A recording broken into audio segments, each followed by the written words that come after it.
To be continue RS novel story. Thanks for watching video. CH11 secret martial art Shiva Palak के साथ party में गया था जहां पर उसे पलक के दादा सुभाष मनचंदानी मिले थे। शिवा उन्हें पहले से ही जानता था जिस वजह से पलक हैरान हो गई थी, लेकिन उन दोनों के बीच में कोई गलतफहमी थी जिस वजह से शिवा गुस्से में पार्टी छोड़कर चला गया था। अब आगे शिवा सीधा एक बार में गया था जहां पर जाकर वो अपना कोट निकालकर शराब पी रहा था।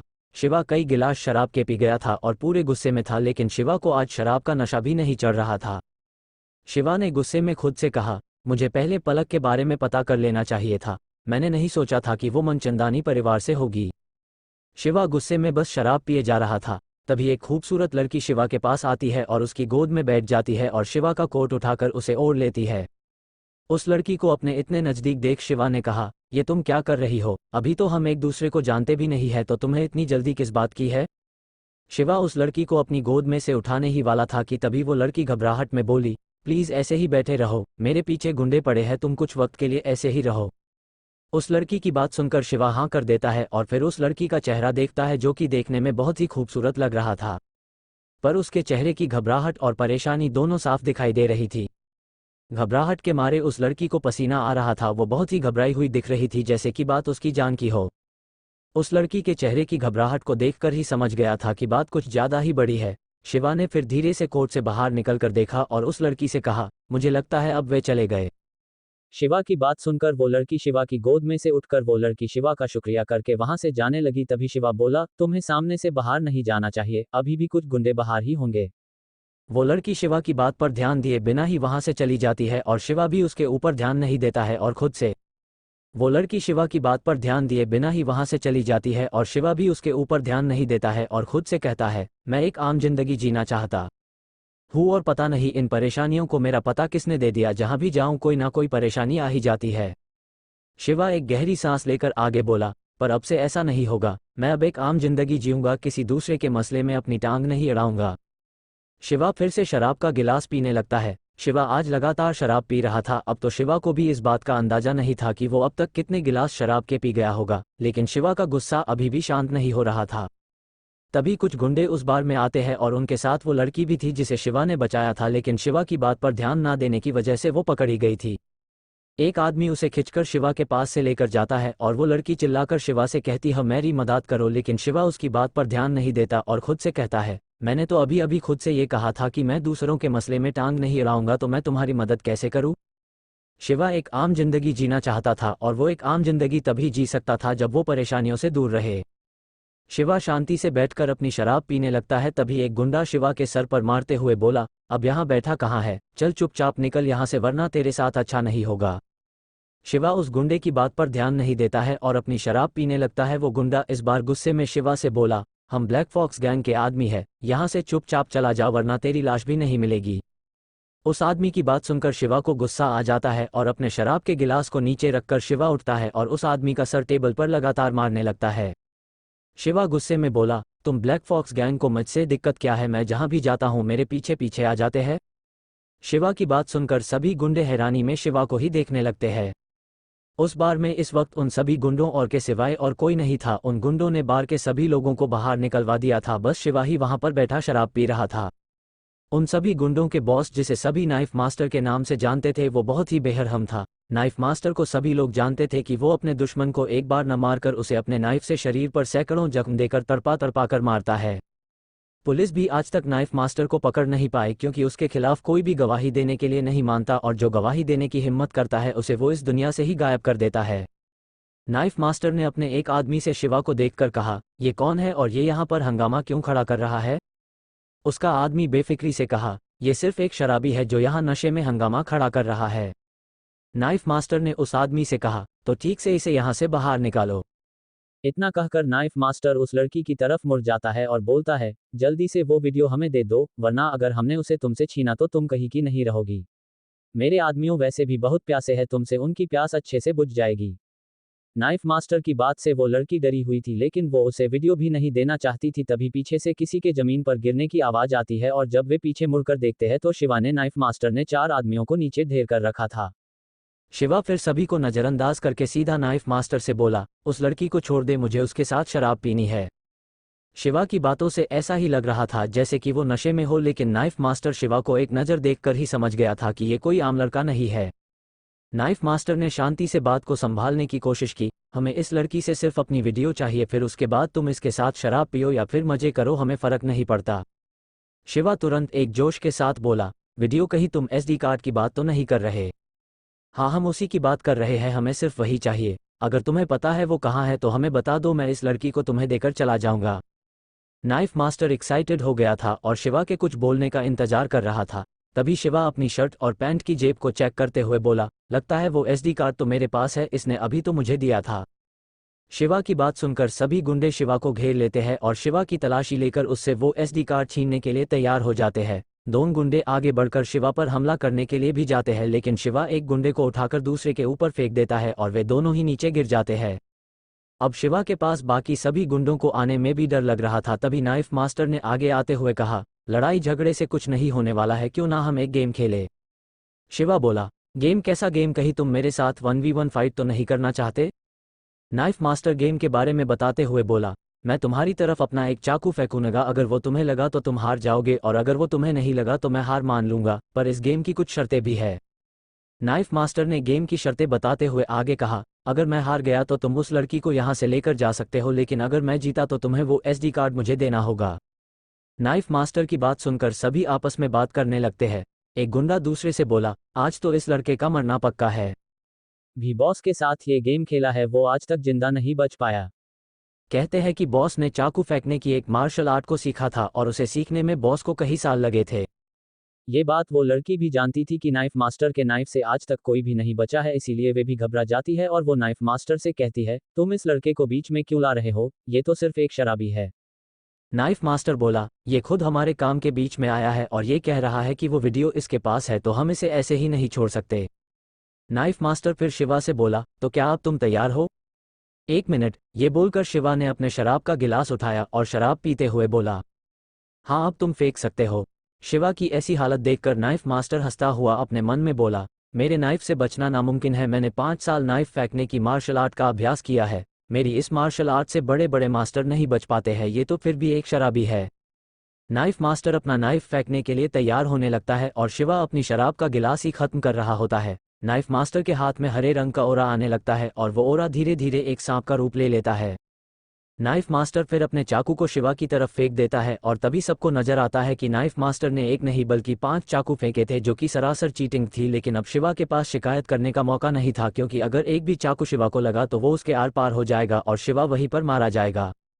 उस लड़की ने गुस्से में नाइफ मास्टर की तरफ देखकर कहा, तू कमीने, तूने तो सिर्फ एक चाकू फेंकने की बात की थी, लेकिन ये तो 5 चाकू है, ये तो चीटिंग है। नाइफ मास्टर हंसते हुए बोला, प्यार और जंग में सब जायज है और यही तो मेरी सीक्रेट मार्शल आर्ट है। मेरे इस हमले से ये लड़का बिल्कुल नहीं बच सकता, क्योंकि अगर इसने राइट या लेफ्ट किधर भी जाकर बचने की कोशिश की तो ये तो भी मरेगा, और अगर ये नीचे झुका या फिर इसने छलांग मारी ये तो भी मरेगा। अगर अब ये कुछ कर सकता है तो शांति से खड़ा रहना, इससे इसे दर्द नहीं होगा और ये शांति से मर जाएगा। नाइफ मास्टर ने फिर अपने मन में सोचा, अगर एक बार को ये मेरी मार्शल आर्ट से बच भी गया तो भी इसे चोट तो लगेगी ही और मेरे नाइफ की एक ही खरोंच से ये मारा जाएगा, क्योंकि मैंने अपने नाइफ में पॉइजन लगा रखा है जो कि इसे तड़पा तड़पा कर मारेगा। नाइफ मास्टर की इस मार्शल आर्ट से क्या शिवा खुद को बचा पाएगा? और उस लड़की के पास ऐसी कौन सी वीडियो थी जिसके पीछे वे पड़े हुए थे? CH-12 गेम में चीटिंग। नाइफ मास्टर शिवा के साथ एक गेम खेलता है जिसमें वो शिवा की तरफ एक नाइफ फेंकने की बात करता है, लेकिन नाइफ मास्टर गेम में चीटिंग करता है और एक की जगह 5 नाइफ को शिवा की तरफ उसे मारने के लिए फेंकता है।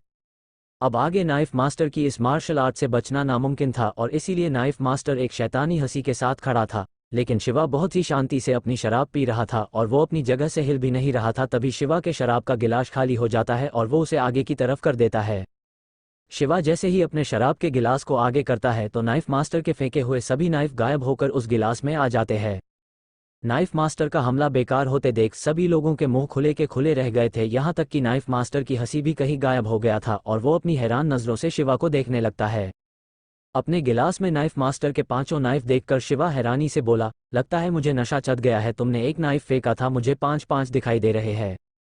किसी की भी समझ में नहीं आया था कि अभी अचानक से क्या हुआ और कैसे शिवा के शराब के गिलास में सारे नाइफ आ गए, लेकिन नाइफ मास्टर के सब कुछ समझ में आ गया था।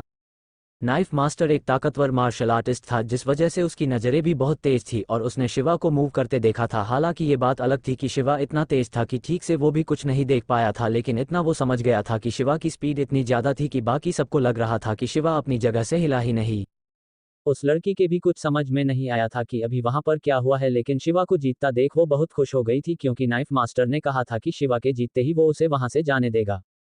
वो लड़की जल्दी से शिवा के पास जाकर उसका हाथ पकड़कर कहती है, चलो चलते हैं। शिवा और वो लड़की जैसे ही पीछे मुड़ते हैं तो उन्हें बहुत सारे गुंडे घेर लेते हैं, जो कि उन्हें आगे नहीं जाने देते हैं। उस लड़की ने गुस्से में नाइफ मास्टर की तरफ देखकर कहा, अब तो हम जीत गए हैं और तुमने वादा किया था कि अगर ये जीत गया तो तुम हमें जाने दोगे। नाइफ मास्टर के शैतानी मुस्कुराहट के साथ बोला, मैंने वादा तो किया था, लेकिन हमें वो वीडियो चाहिए। मैं तुम्हें वो वीडियो ले जाने नहीं दे सकता हूँ। नाइफ मास्टर फिर शिवा की तरफ देखकर बोला, तुम यहाँ से जा सकते हो, तुम एक असली मास्टर और मैं तुम्हारी इज्जत करता हूँ। मैं तुमसे और भी बात करता अगर मुझे जरूरी काम ना होता। नाइफ मास्टर की बात सुनकर वो लड़की गुस्से में चिल्लाते हुए बोली, तू सच में बहुत कमीना है। तू अपनी शर्त हार गया, इसलिए अब तू अपने वादे से मुक गया और तुझे दिख रहा है कि ये लड़का तुझसे ज़्यादा ताकतवर है, इसीलिए तू इससे मक्खन लगाने की कोशिश कर रहा है। नाइफ मास्टर उस लड़की पर ध्यान ना देकर शिवा से बोला, तुम अपने आसपास देखो, यहाँ पर कितने आदमी है और ये तो सिर्फ आधे ही है। मेरे एक कॉल पर यहाँ पर 50 और भी आदमी आ जाएंगे। तुम मुझ अकेले से तो जीत सकते हो, लेकिन इतने लोगों से एक साथ नहीं। शिवा किसी शराबी की तरह बोला, तू मुझे ललकार रहा है तो तेरे पास जितने आदमी है तू उन सबको बुला ले, मैं भी देखता हूँ मुझे यहाँ से इस लड़की को ले जाने से कौन रोकता है। इतना कहकर शिवा अपने गिलास को नाइफ सहित ही नाइफ मास्टर की तरफ फेंक देता है और वे बड़ी ही तेजी से नाइफ मास्टर की तरफ जाने लगते हैं।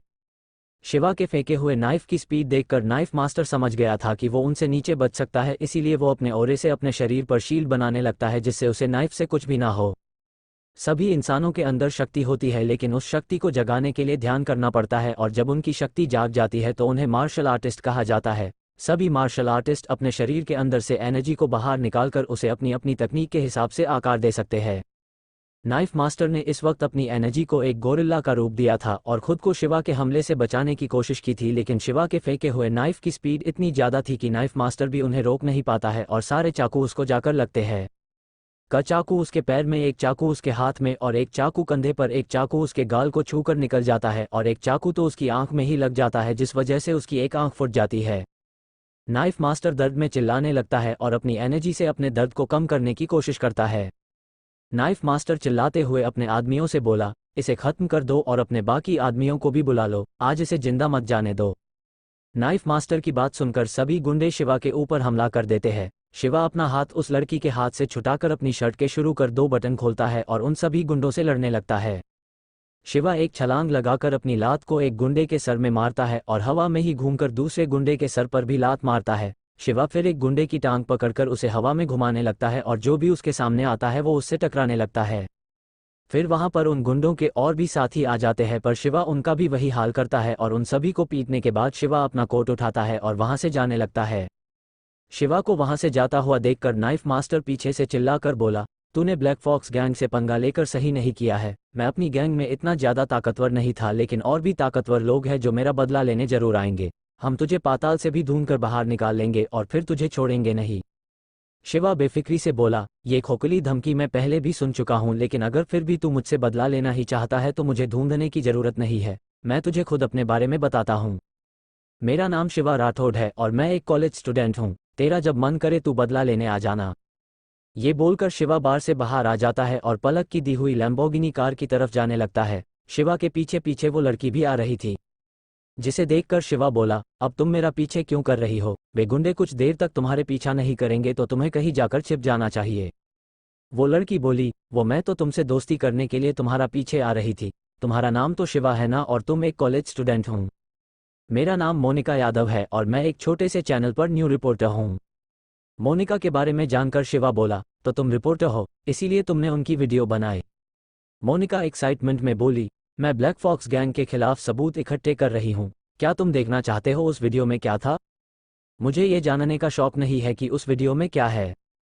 शिवा के मुंह से ना सुनकर मोनिका बोली, तुम्हें ऐसे कैसे ना कर सकते हो? उस वीडियो की मदद से ब्लैक फॉक्स गैंग को तबाह किया जा सकता है। शिवा मोनिका की बात पर ध्यान दिए बिना ही कार में बैठा और बोला, तुम जितना सोच रही हो ये इतना आसान नहीं है। ब्लैक फॉक्स गैंग की पहुंच बहुत ऊपर तक है, तुम उनका कुछ नहीं कर पाओगी, मेरी बात मानो, अपने सर से ये भूत उतारकर कहीं छुप जाओ। इतना बोलकर शिवा वहां से अपनी कार लेकर निकल जाता है और मोनिका पीछे से उसे जाते हुए देखकर जमीन पर पैर पटकते रह जाती है। मोनिका गुस्से में खुद से बोली, मैं कहीं भी जाकर नहीं छिपूंगी, एक ना एक दिन मैं ब्लैक फॉक्स गैंग को बर्बाद कर ही दूंगी, फिर चाहे मुझे उसके लिए कुछ भी क्यों ना करना पड़े। वही शिवा अपने घर आ जाता है और वो जैसे ही घर के अंदर आता है तो उसे सोफे पर पलक दिखाई देती है, जो कि शिवा का इंतजार कर रही थी, और उसका इंतजार करते हुए वो सोफे पर बैठे बैठे ही सो गई थी। पलक ने अभी तक अपनी ड्रेस भी चेंज नहीं की थी और वो सोते हुए भी बहुत खूबसूरत लग रही थी। पलक को देखकर शिवा के चेहरे पर एक मुस्कुराहट आ गई थी। शिवा पलक को देखकर घबराहट में बोला, अगर मैडम ऐसी ही रही तो इन्हें सर्दी लग सकती है। ये बोलकर शिवा एक चादर लाता है और पलक को उड़ाने लगता है। पलक को चादर उड़ाते समय शिवा की नज़र जैसे ही उसके चेहरे पर पड़ती है तो वो वहीं रुक जाता है और पलक के चेहरे को देखने लगता है। शिवा फिर पलक के चेहरे पर आ रहे उसके बालों को उसके कान के पीछे करने लगता है, पर तभी पलक की आंख खुल जाती है और शिवा को अपने इतने पास देखकर वो डर जाती है और डर के मारे वो शिवा की गाल पर एक चाटा मार देती है। पलक ने चाटा इतनी जोर से मारा था कि शिवा के चेहरे पर उसकी हाथ की उंगलियां छप गई थी। पलक गुस्से में शिवा कहती है, तुम ये क्या करने की कोशिश कर रहे हो? मैं तो सिर्फ आपको चद्दर उड़ा रहा था, लेकिन भलाई जा तो जमाना ही नहीं है। ये बोलकर शिवा मुंह फुलाकर सोफे पर ही बैठ जाता है। पलक ने शिवा से सॉरी मांगी और कहा, मुझे लगा तुम कुछ कर रहे हो, पर वो सिर्फ एक गलतफहमी ही थी, तो तुम मुझे माफ़ कर दो।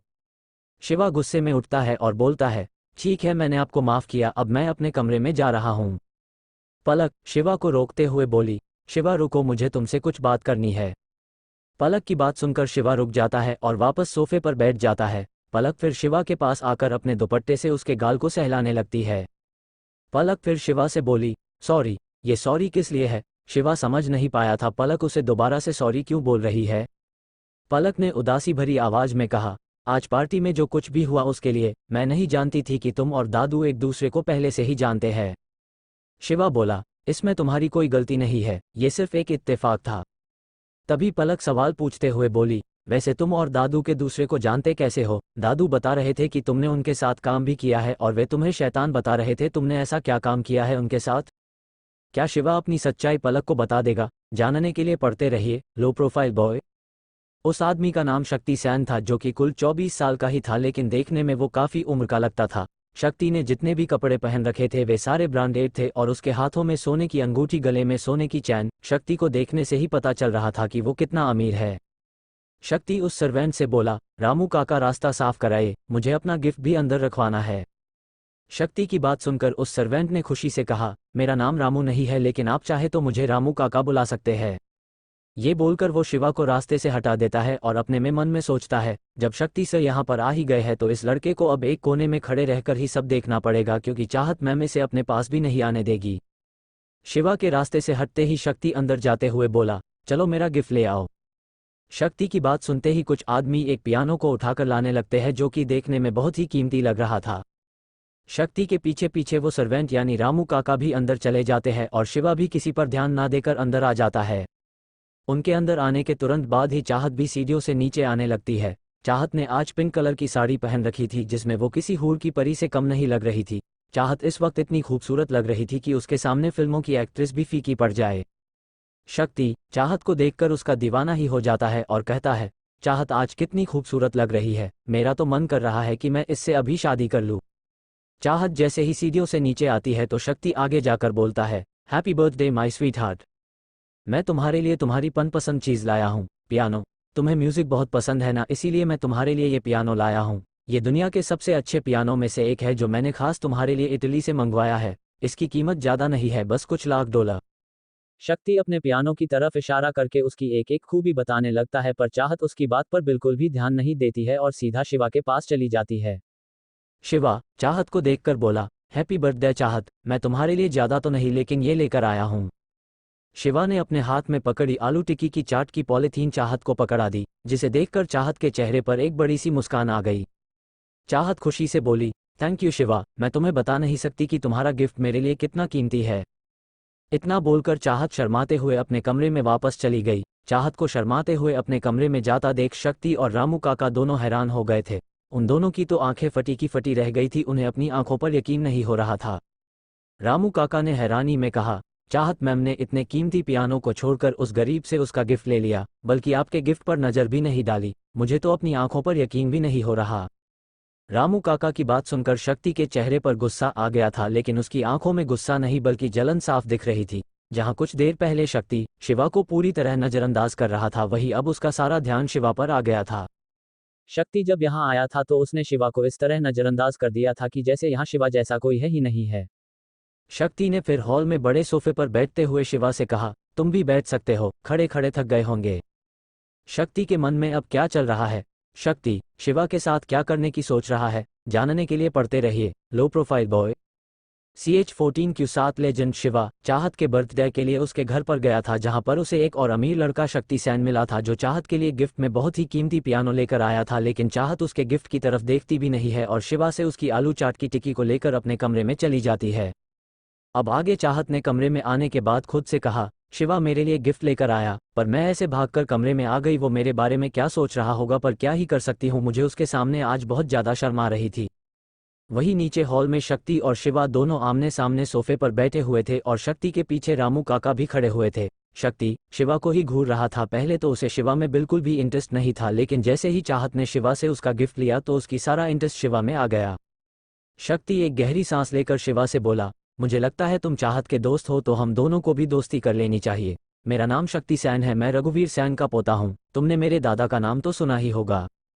शिवा कुछ सोचते हुए शक्ति से बोला, तुम्हारे दादा को कौन नहीं जानता, वे हमारे कॉलेज के सामने भुट्टे का ठेला लगाते हैं। उनके ठेले के भुट्टे पूरे कॉलेज में फेमस है।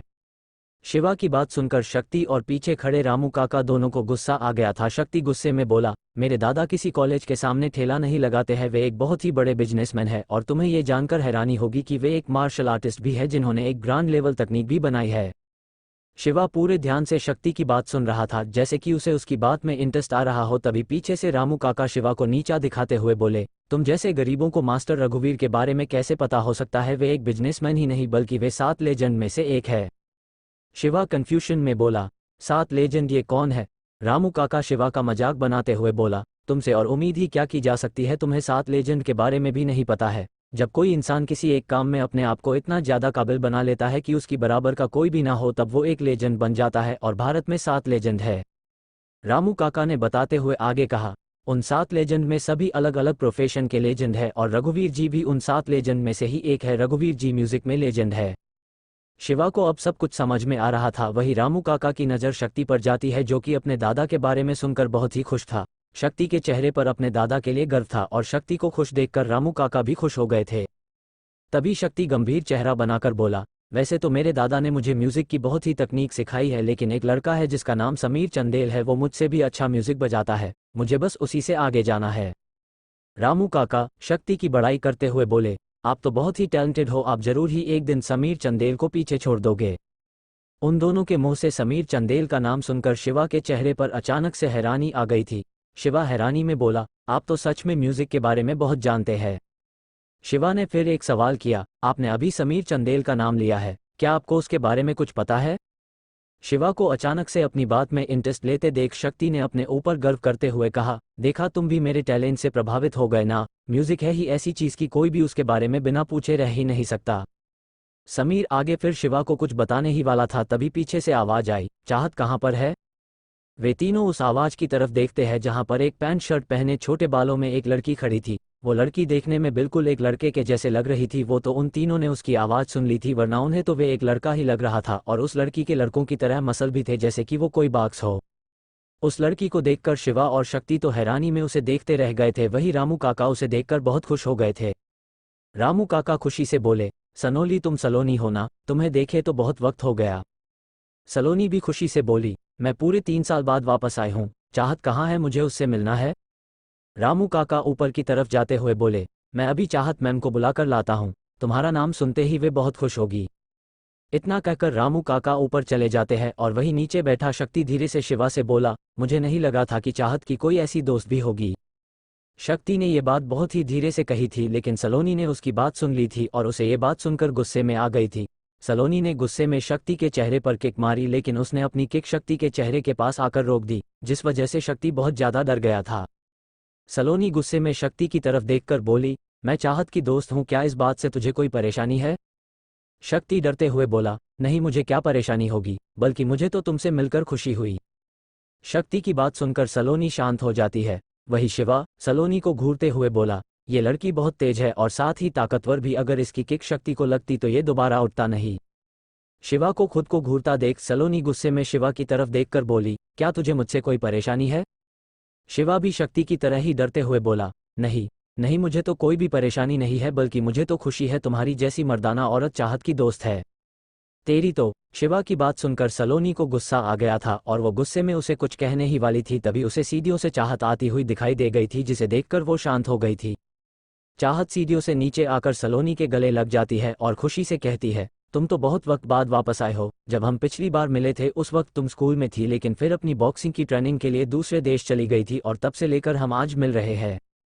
सलोनी अपनी सर्द आवाज में बोली, मैं वो दिन कभी नहीं भूल सकती जब हम दोनों जुदा हुए थे, मुझे आज भी उस बात के लिए पछतावा है, मैं तेरे साथ रहना चाहती थी।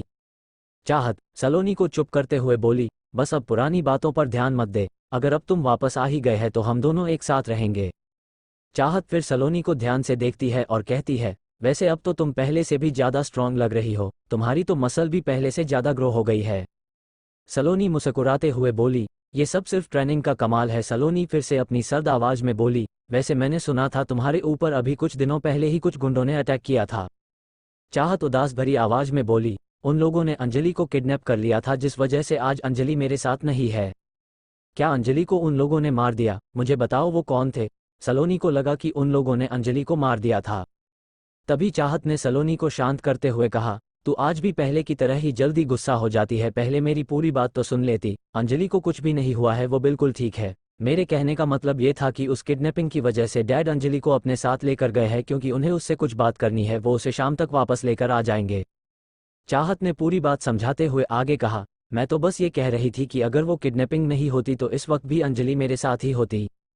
चाहत की बात सुनकर सलोनी पूरी बात समझ जाती है। सलोनी अपनी सर्द आवाज में बोली, वैसे जब आज मैं तुम्हारे पास वापस आ गई हूं तो मैं आज के लिए तेरी बॉडीगार्ड बन सकती हूं। सलोनी की बात सुनकर चाहत खुश हो जाती है और उछलते हुए कहती है, पक्का? अगर ऐसा है तो फिर मैं घूमने भी जा सकती हूं, क्योंकि डैड मुझे बिना बॉडीगार्ड के कहीं घूमने ही नहीं जाने देते हैं। चाहत को खुश देखकर सलोनी मुस्कुराकर बोली, पक्का मैं तुम्हारी बॉडीगार्ड बनूंगी, तो बताओ हमें कहाँ जाना है? चाहत बोली, चलो शॉपिंग के लिए चलते हैं। सलोनी चाहत को लेकर बाहर जाने लगती है, तभी चाहत ने शिवा की तरफ देखकर कहा, हम शॉपिंग करने के लिए जा रहे हैं। शिवा, क्या तुम भी हमारे साथ चलोगे? शिवा तुरंत हाँ कर देता है, लेकिन तभी सलोनी ने उसे मना करते हुए कहा, हम इसे अपने साथ लेकर नहीं जा सकते हैं, क्योंकि मैं बाइक पर आई हूँ और अपनी बाइक पर मैं सिर्फ तुम्हें ही बैठा सकती हूँ, किसी और को नहीं। शिवा तुरंत मुस्करा कर बोला, तुम्हें मेरी चिंता करने की जरूरत नहीं है, मेरे साथ महान शक्ति सैन है जिसके पास अपनी खुद की कार है, मैं शक्ति के साथ आ जाऊंगा। शिवा की बात सुनकर चाहत खुश हो जाती है और सलोनी के साथ बाहर चली जाती है। शिवा शक्ति को हाथ पकड़कर उसे बाहर ले जाते हुए बोला, चलो हमें उनके पीछे पीछे जाना है। शिवा शक्ति इस बात को नज़रअंदाज कर देता है और कहता है, हमारे पास इन सब बातों के लिए टाइम नहीं है, हमें जल्दी उनका पीछा करना है, वरना मैं चली जाएगी और हम यही बात करते रह जाएंगे। शिवा जल्दी से शक्ति का हाथ पकड़कर उसे कार में लेकर चला जाता है और सलोनी की बाइक का पीछा करने लगता है। शिवा शक्ति से बोला, कार की स्पीड बढ़ाओ, वे हमें आगे जा रही है। शक्ति गुस्से में शिवा से बोला, मैं तुम्हारा ड्राइवर नहीं हूं जो तुम मुझे हुक्म दे रहे हो। शिवा प्यार से शक्ति को समझाते हुए बोला, ये वक्त बहस करने का नहीं है, बल्कि चाहत के करीब आने का है। शिवा की बात सुनकर शक्ति भी कार की स्पीड बढ़ा देता है। शिवा ने फिर अपने मन ही मन सोचा, मुझे कुछ भी सही नहीं लग रहा है। क्या शिवा को चाहत के ऊपर खतरा नजर आ रहा था? अगर चाहत को कोई खतरा हुआ तो क्या शिवा उसे बचा लेगा? जानने के लिए पढ़ते रहिए लो प्रोफाइल बॉय। CH15 अपने आप को शांत रखना चाहिए। चाहत अपनी दोस्त सलोनी के साथ शॉपिंग करने के लिए चली जाती है, वही शिवा भी शक्ति के साथ उसकी कार में बैठकर उनके पीछे जाने लगता है। अब आगे चाहत बहुत शॉपिंग करती है और वो बहुत खुश भी दिखाई दे रही थी। तभी सलोनी बोली, अब तो तुमने शॉपिंग भी कर ली है, तो चलो घर चलते हैं। चाहत उदासी से बोली, मैं बहुत दिनों बाद ऐसे बिना बॉडीगार्ड के शॉपिंग पर आई हूँ, मुझे बहुत मजा आ रहा है, मैं वापस नहीं जाना चाहती। चाहत की बात सुनकर सलोनी मुस्कुराकर बोली, तो बता अब तुझे कहाँ जाना है? चाहत खुशी से बोली, मुझे बहुत भूख लगी है, कुछ खाने चलते हैं। इतना कहकर वे दोनों एक एक रेस्टोरेंट में जाने लगते हैं। उनके पीछे शिवा और शक्ति भी मौजूद थे। शिवा ने उन दोनों के एक रेस्टोरेंट में जाते हुए देखकर शक्ति से कहा, चलो जल्दी चलो, हमें उनके पीछे जाना है। शक्ति ने चाहत के शॉपिंग के सारे बैग उठा रखे थे, जिस वजह से उसे चलने में परेशानी हो रही थी। शक्ति गुस्से में शिवा से बोला, तुमने ये सारे बैग मुझे क्यों दे रखे हैं? मैं किसी का नौकर थोड़ी ना हूँ, ये बैग तुम्हें उठाने चाहिए ना कि मुझे। शक्ति को गुस्से में देख शिवा उसे शांत करने के लिए उसके पास आकर बोला, अगर तुम चाहते हो कि मैं ये बैग उठा लूँ तो ठीक है, मैं उठा लेता हूँ, लेकिन याद रखना इसमें तुम्हारा ही नुकसान है। शिवा की बात सुनकर शक्ति सोच में पड़ जाता है। शक्ति सोचते हुए बोला, इसमें मेरा क्या नुकसान है? शिवा शक्ति से बोला, देखो तुम चाहत के लिए एक बहुत ही कीमती पियानो लेकर आए थे, लेकिन क्या तुमने सोचा कि चाहत तो पहले से ही बहुत अमीर है, वो पियानो तो उसके डैड भी उसे दिला सकते हैं। शक्ति अब शिवा की बातों में आने लगा था। शक्ति शिवा की तरफ देखकर मासूमियत से बोला, तो मुझे क्या करना चाहिए? शिवा खुशी से बोला, जो तुम कर रहे हो वही करो। देखो चाहत पैसे से कुछ भी खरीद सकती है, लेकिन पैसों से वो अपना ख्याल रखने वाला लड़का नहीं खरीद सकता है जो कि तुम हो। अगर तुम उसका ख्याल रखते हो तो वो तुमसे अच्छे से जरूर बात करेगी। शक्ति शिवा की बात में आसानी से आ जाता है और वो सारे बैग अकेले ही उठाने के लिए तैयार हो जाता है और चाहत के पीछे जाते हुए शिवा से कहता है, जल्दी चलो, चाहत हमसे दूर जा रही है। इतना कहकर शक्ति जल्दी से चाहत के पीछे जाने लगता है और शिवा भी मुस्कुराते हुए उनके पीछे रेस्टोरेंट में चले जाता है। वे सभी रेस्टोरेंट में जाकर खाना खाने लगते हैं। तभी चाहत ने सलोनी से पूछा, वैसे अब तुम्हारी बॉक्सिंग कैसी चल रही है? तुम तो अब एक लड़के की तरह दिखने लग गई हो। सलोनी मुस्कुराकर बोली, अगर ऐसी बात है तो तुम मेरी गर्लफ्रेंड क्यों नहीं बन जाती? अब तो मैं एक बॉक्स बन गई हूँ। सलोनी रुककर शक्ति की तरफ देखती है और कहती है, वैसे भी मैं इस अमीर बंदर से तो अच्छी ही हूँ। मैं तुम्हारा ख्याल रख सकती हूँ, ना कि इस बंदर की तरह अपने पैसों पर उछलना। सलोनी की बात सुनकर शक्ति को गुस्सा आ गया था और वो सलोनी को कुछ कहने ही वाला था कि तभी शिवा उसे शांत करते हुए बोला, तुम्हें ठंडे दिमाग से काम लेना चाहिए, ये लड़की तो तुम्हें भड़काने के लिए ये सब बोल रही है। शक्ति गुस्से में बोला, तो मैं क्या करूँ? शिवा बोला, अगर तुम्हें चाहत के लिए कुछ करना ही है तो क्यों ना तुम खाने का बिल दे दो। शक्ति जोश में बोला, चाहत के लिए तो मैं ये पूरा रेस्टोरेंट खरीद लूँ, ये बिल क्या चीज़ है? चाहत शक्ति का जोश देखकर मुस्कुरा कर बोली, तुम्हें सिर्फ बिल देना है, रेस्टोरेंट खरीदने की जरूरत नहीं है। वैसे भी मैं यहाँ रोज रोज तो नहीं आने वाली हूँ। चाहत को खुद से मुस्कुराते हुए बात करके देखते हुए शक्ति बहुत खुश हो गया था। शक्ति खुशी से अपने आप से बोला, पहली बार चाहत ने मुझसे इस तरह मुस्कुरा कर बात की है। सच में शिवा के तरीके तो काम कर रहे हैं, मुझे इससे दोस्ती करनी होगी।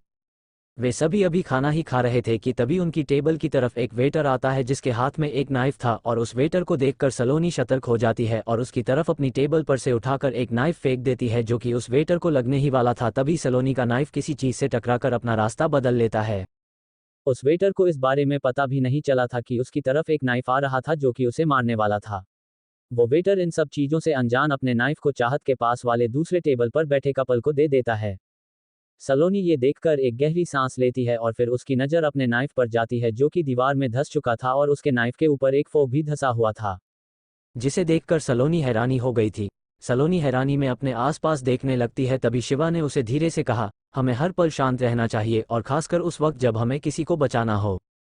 शिवा की बात सुनकर सलोनी हैरानी और डर के मिले झूले भाव से उसे देखने लगती है और कहती है, तो क्या वो फोक तुमने फेंका था? शिवा उसकी बात का जवाब देने की बजाय पहले वाली बात ही बोला, तुम अपने आप को शांत रखो, जल्दबाजी में हम अपने आप को भी खतरे में डाल देते हैं। शिवा एक टक सलोनी को घूर रहा था जिस वजह से अब सलोनी को उससे डर लगने लगा था। सलोनी डर से शिवा को बोली, तुम कौन हो? शिवा ने सीधा सा जवाब दिया, मैं चाहत के कॉलेज का दोस्त हूँ। सलोनी ने इस बार गुस्से में पूछा, मैंने पूछा तुम कौन हो? सलोनी की बात इस बार चाहत ने भी सुन ली थी और चाहत खुशी से शिवा के बारे में बताते हुए बोली, मैं तुझे शिवा से मिलाना तो भूल ही गई, ये शिवा है मेरे कॉलेज का दोस्त। शिवा चाहत की बात को आगे बढ़ाते हुए बोला, और तुम्हारे दोस्त के साथ तुम्हारा बॉडीगार्ड भी। तुम्हारे डैड ने मुझे आज के लिए तुम्हारा बॉडीगार्ड भी बनाया है, इसीलिए तो मैं तुम्हारे शांत हूँ। शिवा की बात सुनकर चाहत खुशी से बोली, आज का दिन मेरे लिए सबसे खुश दिन होने वाला है। मेरे पास दो बॉडीगार्ड हो गए जिनके साथ मैं कहीं भी घूम सकती हूँ और उनके साथ अच्छे से बात भी कर सकती हूँ। तभी चाहत उठते हुए धीरे से सलोनी से बोली, मुझे लगता है अब वॉशरूम जाना होगा, मैं रोक नहीं सकती। चाहत फिर वॉशरूम जाने लगती है और सलोनी भी शिवा को घूरकर वहां से चली जाती है। उन दोनों के जाने के बाद शिवा भी टेबल से उठते हुए बोला, तुम बिल दे देना, मैं भी वॉशरूम होकर आता हूँ और हाँ, सारे सामान का भी ख्याल रखना। इतना कहकर शिवा भी टेबल से उठकर वॉशरूम में चला जाता है। शक्ति उन सबको जाता देख खुद से गुस्से में बोला, इन लोगों ने तो मुझे अपना नौकर ही समझ लिया है। वही वॉशरूम में एक लड़की अपने फ़ोन पर बात कर रही होती है जिसे फ़ोन के दूसरी तरफ से आवाज़ आती है, तुम आज बहुत बड़ी बेवकूफ़ी करने वाली थी, तुमसे अपना काम तो हुआ नहीं, उल्टा तुमने हमें ही फंसवा दिया था। वो लड़की घबराती हुई बोली, ये गलती दोबारा नहीं होगी और मैं अपना काम भी जल्द ही पूरा कर दूंगी। लेकिन उस लड़की के साथ उसका बॉडीगार्ड भी है जो कि बहुत ताकतवर है, उसे देखकर ही डर लगता है। वो लड़की इस बारे में बता रही थी, तभी फ़ोन के दूसरी तरफ से उसकी बात को काटते हुए आवाज़ आई, मुझे बहाने नहीं सुनने हैं, अगर तुम कर सकती हो तो ठीक है वरना अभी वापस आ जाओ। वो लड़की बोली, मैं इतनी दूर आकर पीछे नहीं हट सकती, मैं अपना काम खत्म करके ही वापस आऊंगी। दूसरी तरफ से आवाज आई, तो ठीक है फिर मैं तुम्हारी मदद के लिए एक और आदमी को भेजता हूँ। इतना कहकर दूसरी तरफ से फ़ोन काट दिया जाता है और वही वो लड़की गुस्से में अपने फ़ोन को घूरने लगती है। तभी उस लड़की को वॉशरूम में आवाज़ें आने लगती है, बेशर्म तुम यहाँ क्या कर रहे हो, क्या तुमने अंदर आने से पहले बाहर देखा नहीं कि ये लेडीज़ टॉयलेट है? कमीने ठरकी इंसान, बाहर निकलो वरना हम पुलिस बुला लेंगे। वही सलोनी भी ये सारी आवाज़ें सुनकर अपने टॉयलेट में से बाहर निकल जाती है और वो देखती है कि शिवा बेशर्मों की तरह लेडीज़ टॉयलेट में खड़ा है जहाँ सभी लड़कियाँ उसे गालियाँ दे रही थी। शिवा किसी को कुछ नहीं कह रहा था, बस शांति से खड़ा हुआ उन सबकी गालियाँ सुन रहा था। तभी सलोनी बाकी सभी लड़कियों के साथ मिलकर शिवा के पास जाकर गुस्से से बोली, तुम यहाँ क्या कर रहे हो, क्या तुम्हें शर्म नहीं आ रही लेडीज़ टॉयलेट में इस तरह लड़कियों को देखते हुए? शिवा सलोनी के ऊपर चिल्लाते हुए बोला, मैं चाहत का बॉडीगार्ड हूँ और चाहत जहाँ भी जाएगी मैं उसके साथ ही रहूंगा, चाहे फिर वो लेडीज़ टॉयलेट में भी क्यों ना आ जाए, दुश्मन तो कहीं से भी हमला कर सकता है। शिवा सलोनी के ऊपर चिल्लाते हुए बोला, मैं चाहत का बॉडीगार्ड हूँ और चाहत जहाँ भी जाएगी मैं उसके साथ ही रहूंगा, चाहे फिर वो लेडीज़ टॉयलेट में भी क्यों ना आ जाए, दुश्मन तो कहीं से भी हमला कर सकता है। शिवा की बात सुनकर सलोनी के चेहरे पर एक पल के लिए डर आ गया था, लेकिन वो उसे अपने चेहरे पर नहीं आने देती है और गुस्से में शिवा का हाथ पकड़कर उसे वॉशरूम से बाहर ले जाते हुए बोली, ठरकी इंसान, अपनी ठरक को अपने काम का नाम मत दो। इतना कहकर सलोनी शिवा को वॉशरूम से बाहर ले जाती है और शिवा को देखते हुए अपने अपने सोचती है, क्या इसे मुझ पर शक है या फिर ये सच में ठरकी है, मुझे इससे सावधान रहना होगा। फिर कुछ देर बाद चाहत भी वॉशरूम से आ जाती है और वो वॉशरूम से आने के बाद सलोनी के कान में धीरे से कहती है, वॉशरूम से बाहर के लड़कियों के चिल्लाने की आवाज़ आ रही थी, क्या कुछ हुआ था? सलोनी ने शिवा की हरकत को छुपाते हुए बोला, कुछ नहीं, वहां पर एक चूहा घुस गया था जिस वजह से वे सब चिल्ला रही थी। सलोनी की बात सुनकर चाहत आगे कुछ नहीं कहती और शिवा भी एक राहत की सांस लेता है क्योंकि सलोनी ने उसके बारे में चाहत को कुछ भी नहीं बताया था। सलोनी और चाहत फिर वहां से वापस अपने घर की तरफ जाने लगते हैं। शिवा और शक्ति पहले की तरह ही उन दोनों का पीछा करने लगते हैं, जहां वे भी कुछ ही देर में वापस चाहत के घर आ जाते हैं। चाहत के घर के बाहर सुबह की तरह ही उनका सर्वेंट यानी रामू काका खड़े हुए थे, जिन्होंने चाहत को देखकर अपना सर झुकाकर कहा, चाहत मैम कैसा गया आपका दिन? चाहत ने खुशी से जवाब दिया, आज का दिन मेरी जिंदगी का सबसे खास दिन है, मैं ये दिन कभी नहीं भूल सकती। चाहत की खुशी उसके चेहरे से अलग ही दिख रही थी। चाहत को खुश देखकर रामू काका बोले, आपकी बात सुनकर मुझे भी बहुत खुशी हो रही है। रामू काका आगे बोले, वैसे भास्कर सर भी वापस आ गए हैं और अब आपको बर्थडे पार्टी भी शुरू होने वाली है, तो आपको तैयार हो जाना चाहिए। रामू काका की बात सुनकर चाहत खुशी से अंदर जाते हुए शिवा और सलोनी से बोली, तुम दोनों मेरा इंतजार करो, मैं अभी तैयार होकर आती हूँ। इतना कहकर चाहत खुशी से अंदर चली जाती है और उसे खुश देखकर शिवा और सलोनी दोनों के चेहरे पर एक मुस्कुराहट होती है। तभी शिवा मुस्कुराकर सलोनी से बोला, चाहत कितनी खुश है और खुशी में ये कितनी प्यारी लगती है, मैं तो इसके चेहरे पर ये खुशी जिंदगी भर देखना चाहता हूँ, लेकिन मुझे नहीं लगता कि ऐसा होगा। शिवा की बात सुनकर सलोनी हैरानी में उसकी तरफ देखकर बोली, तुम्हारे कहने का क्या मतलब है? शिवा अपनी मुस्कुराहट को बरकरार रखते हुए बोला, सब कुछ जानकर भी तुम कितनी अनजान बन रही हो, तुम ही तो आज चाहत को मारने वाली हो। शिवा ये सब क्या बोल रहा था? क्या सच में सलोनी चाहत को मारने वाली थी? पर सलोनी ऐसा चाहत के साथ क्यों करेगी, जबकि चाहत तो उसे अपनी दोस्त मानती है? जानने के लिए पढ़ते रहिए low profile boy. Thanks for watching. To be continue folded hands.